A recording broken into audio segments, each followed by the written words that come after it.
Hello everyone, how are you doing? I hope everything is fine.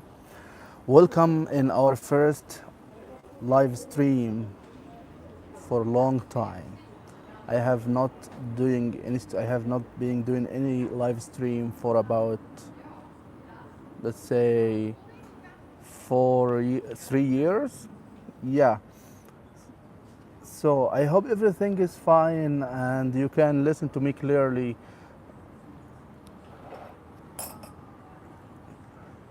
I would love to answer all of your questions now that you have been sending to me, emailing to me for the last couple of weeks, since this is our first one.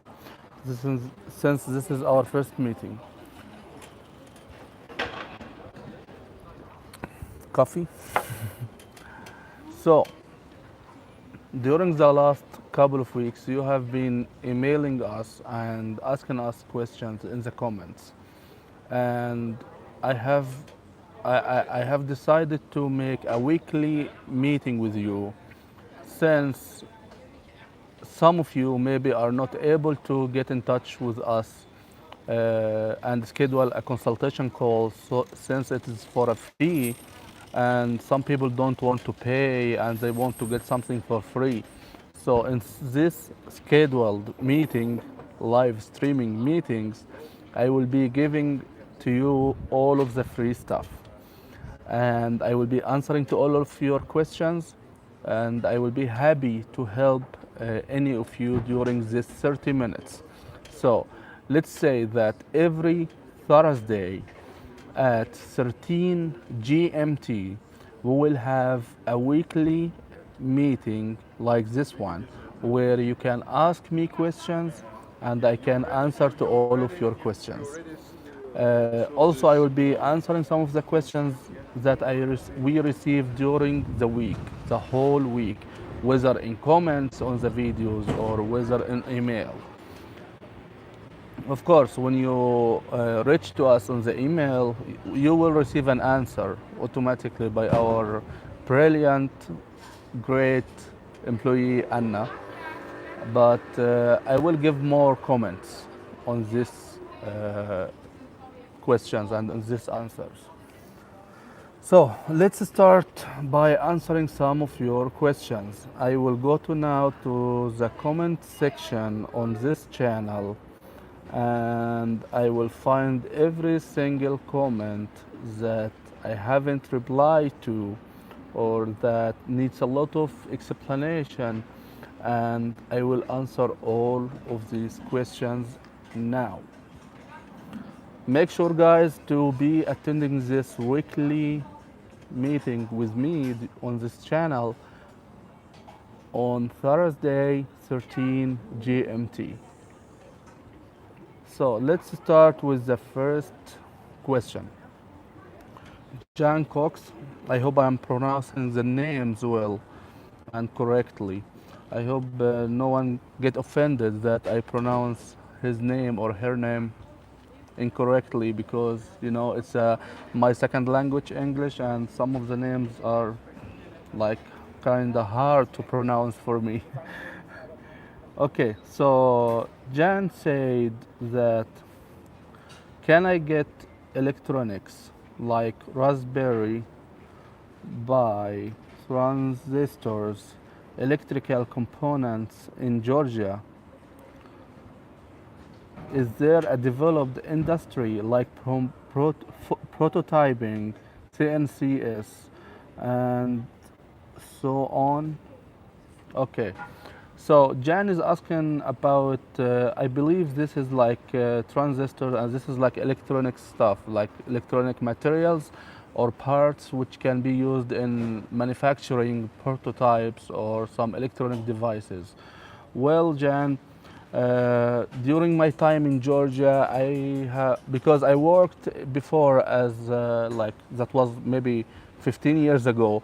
I worked as a mobile maintenance repairing. I had my mobile repairing and electronic repairing shop, and I have got some courses in doing this hardware stuff, and that was like 15 years ago.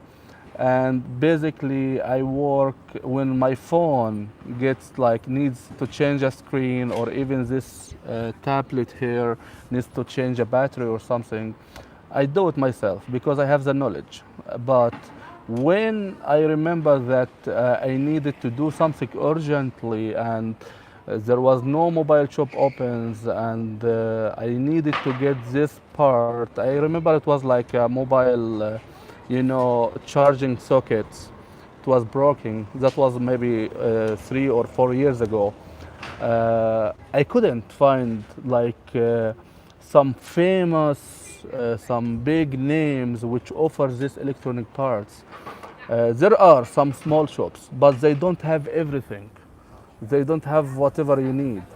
And after doing a lot of research and asking a lot of people, I think there is no big name in this industry that offers these electronic parts, whether ICs or transistors or some boards or some stuff which we will need to do this prototype.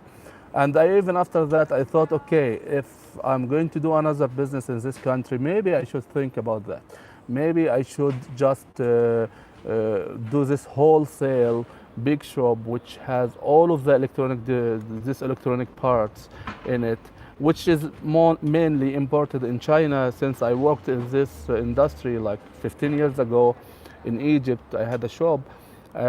All of these parts were imported from China, and the profit margin for all of this part were very huge. It's sometimes like 1000% margin, profit margin, in one small piece of like a transistor or IC or some just connector or something like that.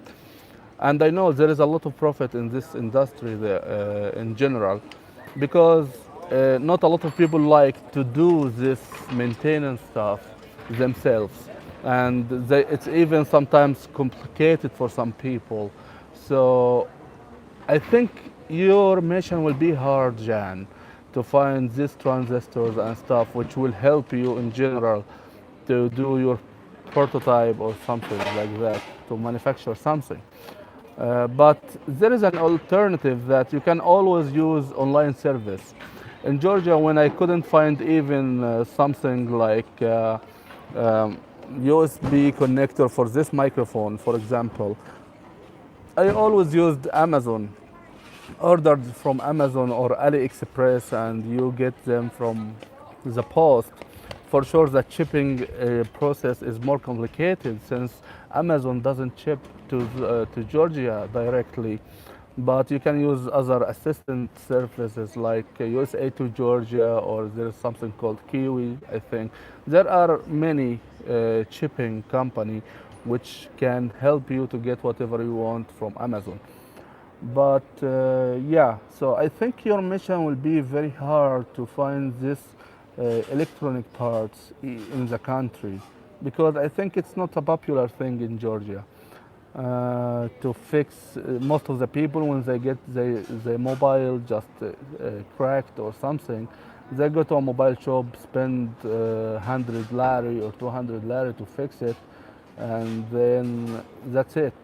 Like, people do not try to fix things themselves. I think they are right, because most of the time, if they don't know how to fix it, they might just get it worse. They might break the whole assembly.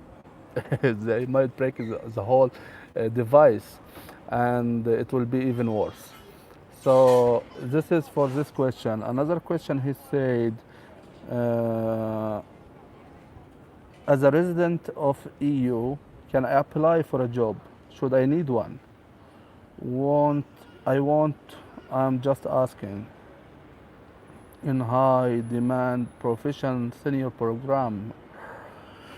Okay, will they eat me if I am a non-believer in any religion? Oh, okay, this is another question. Okay, so for second question Jan asks, he says that if he's a resident of EU, can he apply for a job? Yes, you can. Uh, should you? Should you need one? No. It's up to you.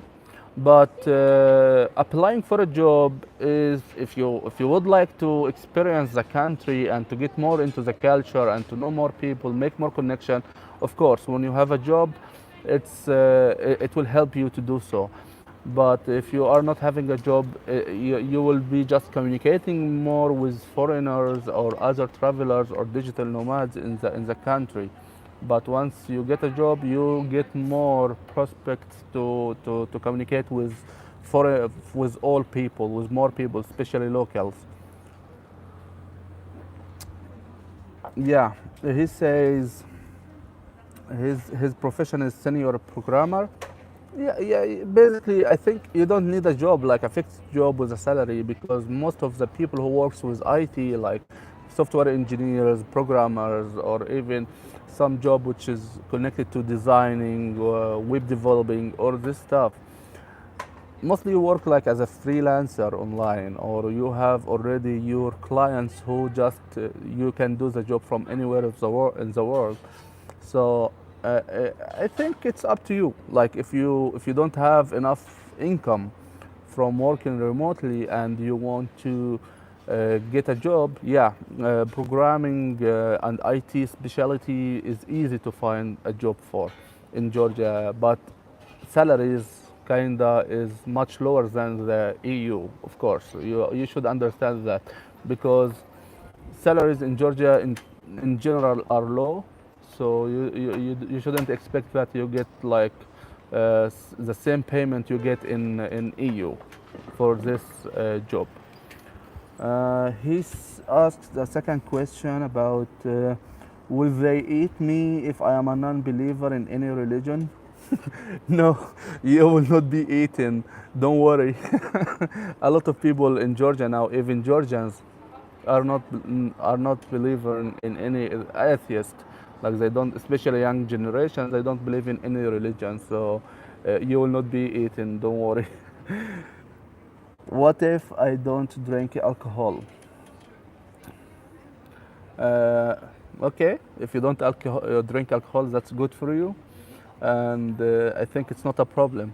But mostly people in Georgia, when they want to socialize, they offer drinks.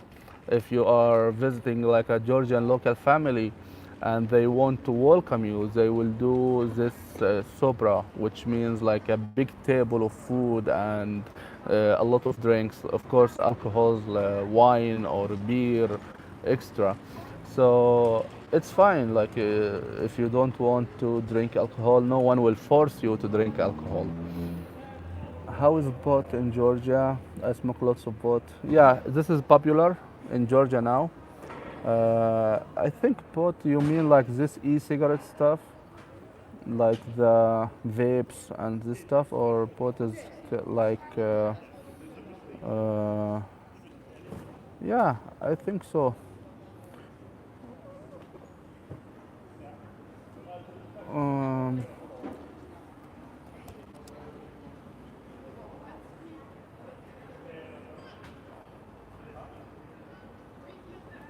yeah, uh, it's possible. There are a lot of shops that sell this liquids, and yeah, for vape and this stuff, it's possible. It's not a problem. If this is the word you mean by bot, you mean just uh, I'm not sure what is bot exactly. Yeah, I think it's vape. So yeah, this is the third answer. You asked me a lot of questions, Jan. Okay, he said, he asked, can I bring my dog over, German Shepherd, and my bees? Is my driver license valid in Georgia? Okay, so can I bring my dog over? German Shepherd? Yeah, you can bring your dog over like as a German Shepherd, but you should consider something before bringing a dog in Georgia. That if you are going to live, if it's a big dog, and you are going to live in a tiny apartment, you will have a lot of problems. This is the case in anywhere in the world because German Shepherd is kind of big dog and it needs a garden to be in and it needs to have some space and a lot of energy. It has a lot of energy. So if you are going to bring a dog and you leave it in the apartment and in the night or in the day, it's just keep barking. This is barking, it won't be good for you. Like the neighbors will complain, and even the property owner, if you are just going to live in a rental apartment, won't even allow you. So if you are bringing a dog, I consider renting a house with a small garden. Like you can find small houses, but not in the center of the city. If you find one in the center of the city, it will be very expensive.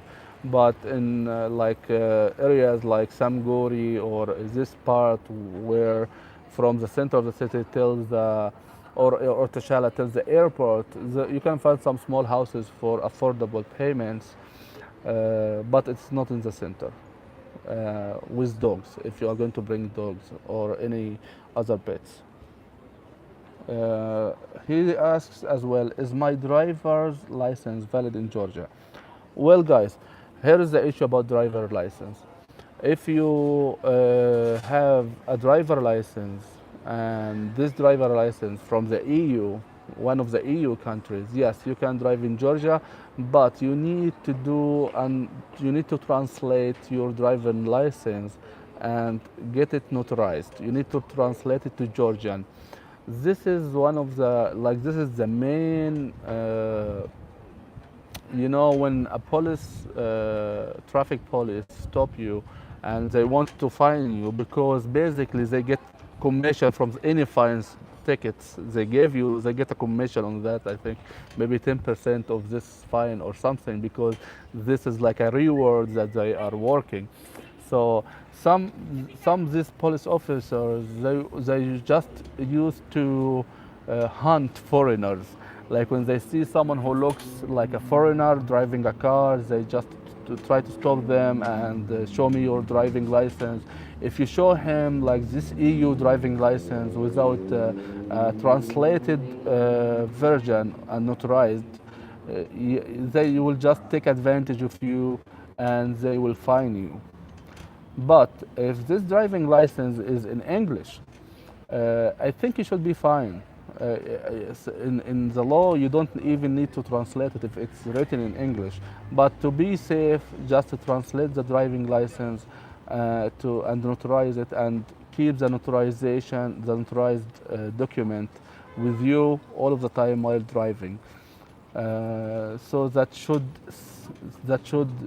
you shouldn't have any problem after that when you have this translated document with you. So yes, as a general answer to your questions, yes, your driver license is valid in Georgia, but you need to do a translation and you need to translate it and notarize it. Uh, his second, I don't, I shouldn't count anymore. How is healthcare for foreigners? For a foreigner, well, I would like to refer you to our website. We have an article written about healthcare in Georgia. I think if you write in Google, if you are in Georgia, if you write in Google healthcare in Georgia, you will find this article. There are a lot of information there. For me personally, all of these 5 years I have been in Georgia. I'm as a person, I don't love hospitals, I don't love clinics, I don't even like to walk near to them. I don't feel comfortable in doing that. This is like something personal connected to some situations happened in Egypt. So for me, I am not used to go to clinics or to do this annual checkup or something like that. I am not even a person who loves medicines or painkillers. When I get some pains, some pain, let's get I got a flu or something, I try to do everything that helps my body and to defeat this disease by using natural stuff. Like I ate, if I get some, for example, some this flu or something, or I just keep drinking lemon. I keep drinking hot water with honey, some garlic, some ginger, and I can be fine like in 1 day, 2 days. So I don't love medications at all. Don't love them at all. Um, so go to the website, our website nomadentrepreneur.io. You will find an article about healthcare, and you can use Google and you will find it as well. You get more information from this article. How much is beef? Well, beef, I think it ranges. High quality beef, different. I think now it's at like if you want like a good beef one, which is like high quality one, we will get like 1 kilogram for 25 gel, of course. 25 gel is kind of equal now to $9 or eight, yeah, $9, equal to $9 now. 25 gel. This is which one? This is the one with kind of good quality, accepted. There are a lot also like more healthier options, which is more expensive. Okay. Okay. Okay, Jan. I think I answered all of your questions. I hope that was enough. And yeah, we have Henning Bartles. Let me get this question from the chat. Bartels. Okay, Henning, I heard there are a lot of problems in getting company account, especially for LTD, and in some cases also maintaining or keeping the company account. Is this really an issue? Yeah, I'm reading the questions in chat. I was just answering all of the questions we had in the comments. Okay, Henning, if you are watching me now, here I'm answering. For the company bank account, it's yeah, they changed the regulations, and a lot of banks made it difficult now. I think the reason behind that after the Russian invasion of Ukraine, a lot of Russian citizens came to Georgia, and they started to set up a business, set up a life there. And for Georgian banks not to be punished by the sanctions that the EU and the West made on Russian, they just wanted to add more complications for these citizens. But instead of specifying these regulations and this complication for Russian citizens, they made it for all foreigners.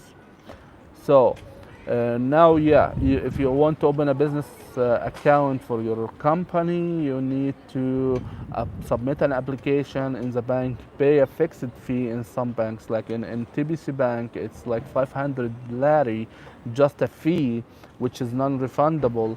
500 lari is around $200 now, maybe $180 now, which is just for you to submit the application. And there is no guarantee that you will receive a positive answer on that, which is not good. So yeah, they changed the regulations. Now it's not easy to open a business account anymore. I think even it's not easy to open a personal account anymore. Sometimes they reject to open a business, the bank system reject to open a business account for you or for any other foreigner. Of course, some nationalities is easy for them to open a bank account. Some nationalities are harder. So this is the issue. If you are from the EU or from the United States, yeah, it's easier to open a bank account, personal one. It's easier also for you to open a business account, but still easier means that from 10 will apply for a business bank account for the company, they will accept only 4. And what happens when the bank reject to open a business account for your company? You will have to go to another bank and apply in another bank. There are around maybe 13 or 12 banks in Georgia in general.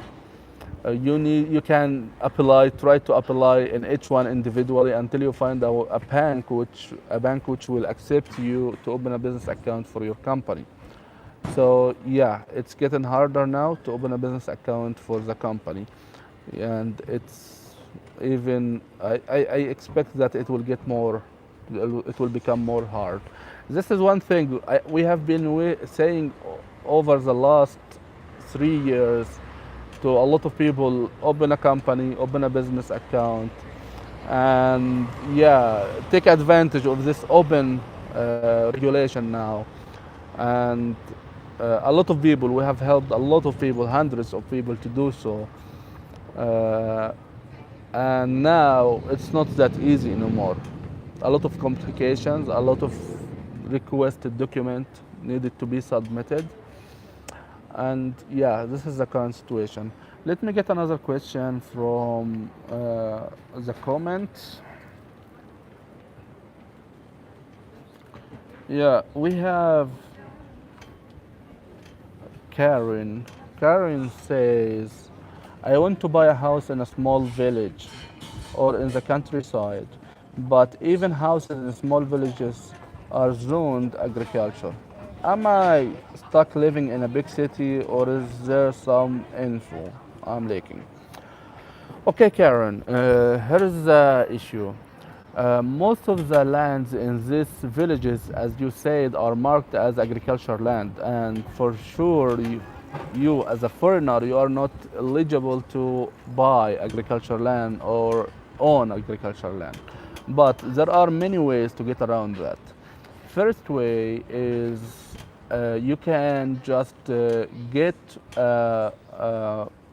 it get like you can get this land or this house on the basis of a long-term rental agreement, which can be for 20 years, 40 years, 50 years, even 99 years.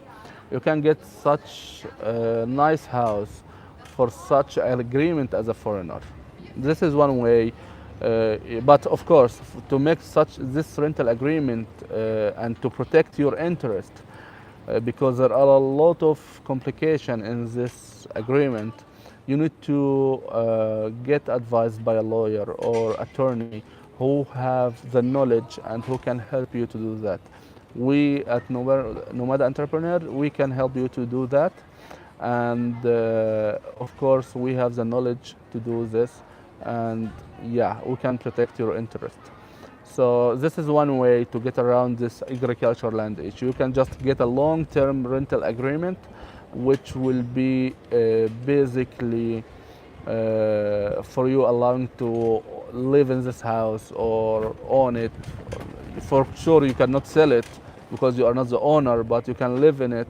Maybe you can have the power to sublet it, but you cannot sell it yet because you are just a long-term renter. So, second way to get around this agricultural land issue is just to ask the owner of this house to uh, change the status. In general, Georgian can apply for changing the status for agricultural land or for this buildings, these houses, and the process shouldn't take more than 6 months. And the fee is kind of not a big deal. Like they can pay, I think it's from 1,000 lari, 2,000 lari. It depends also on the status of, depends on the size and the space of the house. So they pay the fee according to the space of the house. So the owner, when the owner changes the status, the status of the house, it will be residential property, and then you can buy it. But of course, you need to have, like, this is something that will take minimum 6 months, and this is something which not a lot of owners or local owners who are selling these houses willing to do. So you need to be lucky to find someone who's willing to do this stuff. Uh, I think we have other ways as well, but I think the 30 minutes time run up. I can give more 5 minutes, and then it will be, that's it.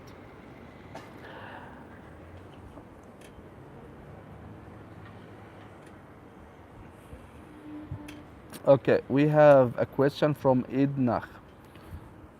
You said agriculture is good area to invest in, but I heard the government doesn't allow foreigners to buy agricultural land.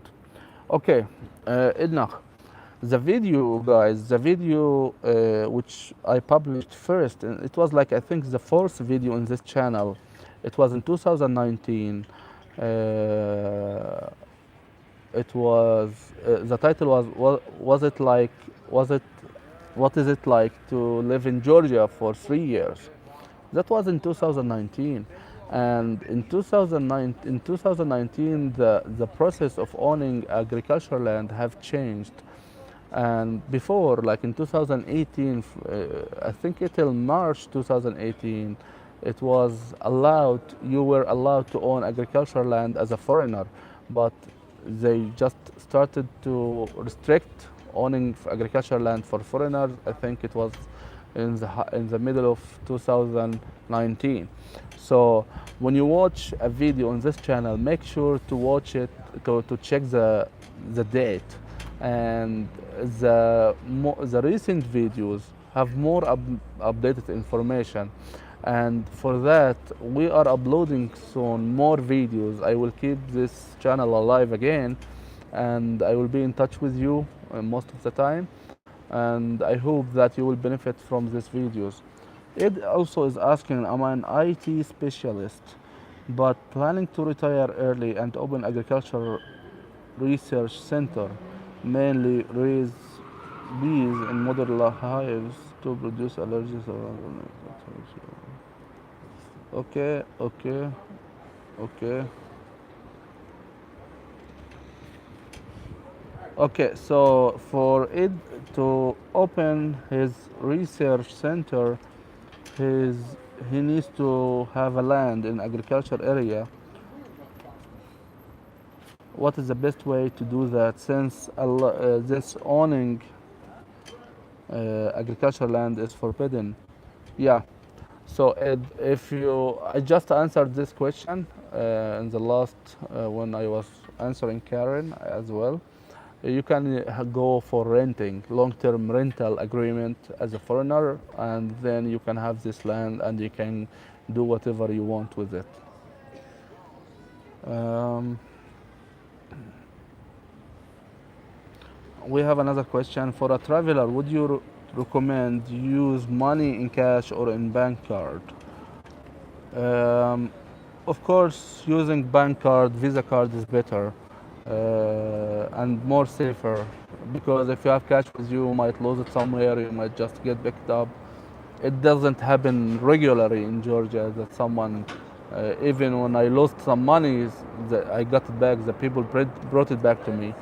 But yeah, it's safer to use anywhere, to use a Visa card, a MasterCard, American Express. It's more safer, of course.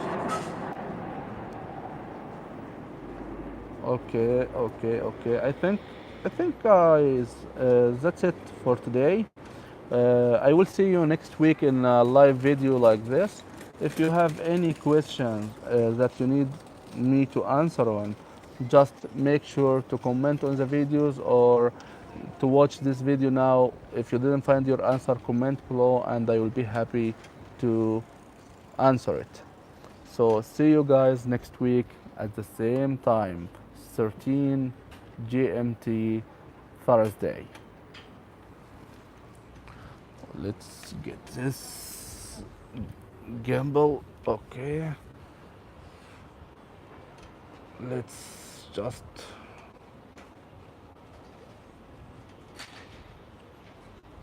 save. Okay, so am I having hard time to just